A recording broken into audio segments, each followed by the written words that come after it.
Hey, sixth grade scientists! How are you? It's Mrs. Abel. I just saw all of you in class today, but right now I want to make this video for you because remember there's no live class Wednesday, October 30th. I took a personal day to chaperone my daughter and her kindergarten class to the pumpkin patch. So right now you're probably watching this and I'm at the pumpkin patch. I really am sad that I'm missing class and I didn't want you to have to go through the slides yourself. So here we are. I'm going to go through these slides. You can watch the videos on your own, but I wanted to talk to you about these sedimentary rocks. So it's lesson 210. Take a look at the bell. Igneous rocks are formed by fire and are either intrusive or extrusive. Think about in the ground, X, out of the ground, on the Earth's surface. Is this true or false? Let's think about it. Yes, you are correct. It is true. Nice job. All right, so today's lesson, by the end of class, and P.S., my children are home, so let's hope that they don't keep coming behind me while I'm making this video. By the end of this lesson, you will be able to describe the processes by which sediments become sedimentary rock, describe features in sedimentary rocks that help geologists determine the environments in which the rocks are formed, and explain how sediment is formed.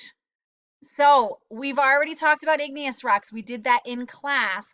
Today we're going to talk about sedimentary rocks. Let's get rocking.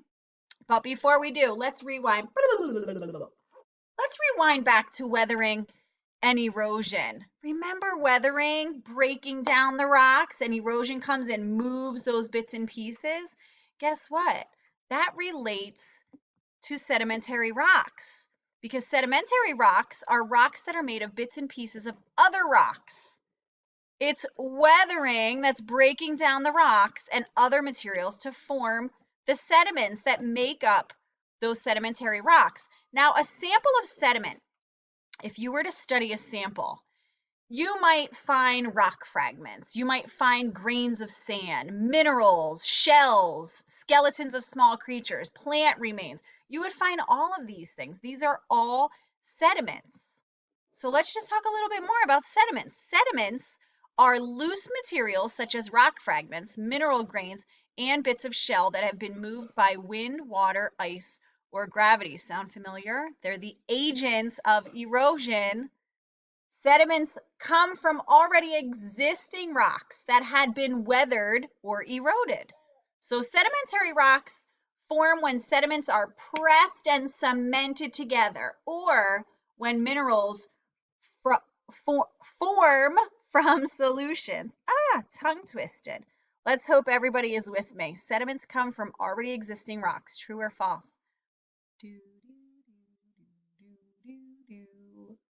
This is true. And why is this true? Because those sediments are being weathered and eroded. That's where we're getting these little bits and pieces. Think about a junk drawer. Do you have a junk drawer at home? This isn't my exact junk drawer, but I do have one filled with a little bit of this and a little bit of that. Maybe some rubber bands, a pair of scissors, a pair like the little twisty ties that you put on bread, tape, things like that. They all might be found in a junk drawer. It's a little bit of this and a little bit of that. That's what a sedimentary rock is like. It's a little bit of this and a little bit of that. Maybe you were outside one day after a really heavy rainfall, and you might notice that it looks like this. Lots of pieces of gravel and clay and sand, sediments, and they slowly form layer upon layer and push down, compacting and cementing together. Let's take a look at number 5. If you have number 5 in your rock kit, take that out. Look at this rock. This side is probably going to show you. Look at those layers. That is a sedimentary rock, compacted and cemented together. Now, most rocks that we see above ground are sedimentary rocks, and they get clues about the rocks from the particle sizes and how they are cemented together. So compaction presses particles together from weight of water above it and other sediments that are pressing it down. Think of a trash compactor, compacting it all together. And then a chemical change occurs once the sediments are pressed together, once they're compacted, they're stuck together like cement, like cementation it's called. It's like glue. So compaction and cementation are what turns sediment into sedimentary rocks. Now there is a video in your class plan, also your class announcement. Check it out. It's going to show you footage of sedimentary rocks being formed. You're going to see at the very bottom of this screen and in that video that there are little sediments that then get cemented and compacted together, forming different layers of that sedimentary rock. Okay, another quick check. I know we're going really fast. Feel free to pause the video anytime you need to. The process by which rocks stick together is called compaction.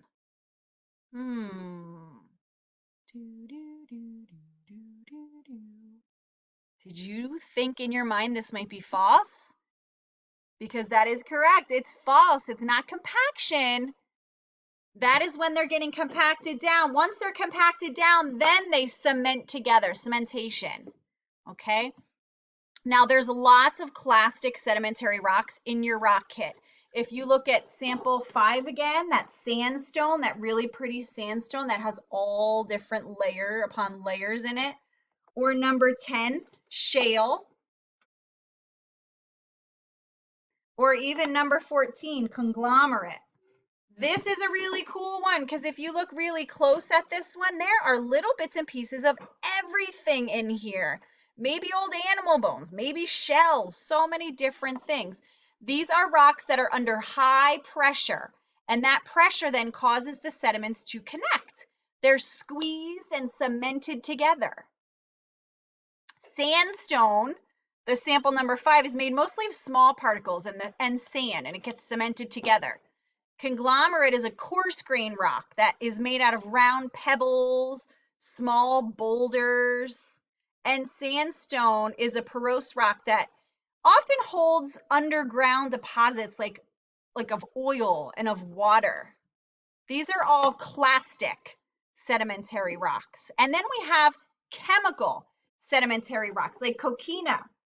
This is a really cool one. It's kind of like the picture. And there's also limestone. Coquina, like the one I'm showing you right now, this could have been made from mollusk shells, from clam shells, from mussels, made at the beach pretty much. All cemented down together, all different bits and pieces of things. And then we have sample 18, which is limestone. We've looked at this one in class before. You can check out limestone. This was formed from calcium carbonate, which is in seawater and groundwater. You can use limestone to make buildings. That can be used for many different uses in buildings and things like that. So when plants and animals die, their remains settle to the bottom of bodies of water, at the bottom of bodies of water, and they're buried by sediments that settle out of water. So you can look for fossils. Sometimes you might see a fern in a fossil, or like in this picture on the board, a dragonfly. If you saw a fern in a fossil, you might be able to get a clue that that came from a hot tropical climate. That's where that rock came from that then got cemented and compacted. It's all about being cemented and compacted when we're talking about sedimentary rocks. Now, layers in rocks, again, I'm going to show you this one because it's just such a great example. These layers in the rock, the oldest are on the bottom, and the youngest are on the top, like a layer of pancakes. The very first pancake you make is on the bottom. Then you make the second one, you put it on top. Then the third one, then the fourth one. Your freshest, newest, youngest pancake is on the top. Okay, first ones you make are on the bottom, newest ones on the top. Layers in rock appear if climate or other conditions change after one layer of sediment is deposited. The next layer of sediment will be different, creating a new layer of rock. So rocks have layers. Ogres have layers. Had to throw in a little Shrek joke for you. Sedimentary rocks have layers just like ogres.